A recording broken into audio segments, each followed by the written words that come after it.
All right, so then this video is going to be working on pelvic tilt.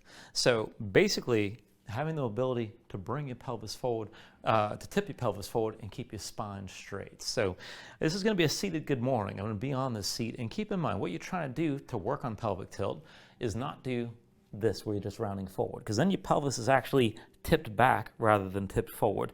Now, to actually get your pelvis to tilt forward, you have to connect your core, keep the tension here, and the tension in the core pulls this forward.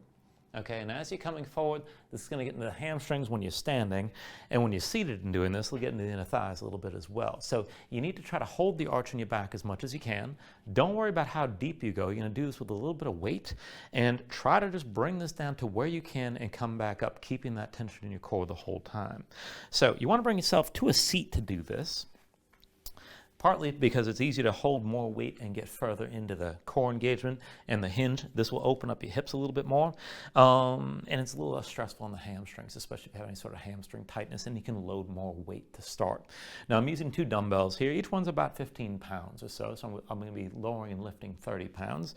And a good place to start is think about using about 5% of your body weight, maybe 10% if it's not too much stress, and you can actually do this with all that engagement in your core. All right, and you want to be able to bring yourself at least to a 45-degree angle with that engagement, and if you can take it to full range, you're going to go flat in between your thighs, and the idea is if I had a bench in front of me, I'd be able to touch my belly to the bench with that full engagement with the pelvis tilted forward. So I'm going to do this to start just on the edge of this box right here, because I want to give myself some room to come forward. I'm not worried about the bench yet. So to take this, you're going to hold on to the weight, and then keep the weights forward between your legs. Hold on to that engagement. So press your low back forward, keep the arch, and then bring yourself down. Come back up. Bring yourself down. Come back up. Bring yourself down. Come back up. And try to hold that engagement as best you can and bring yourself down low.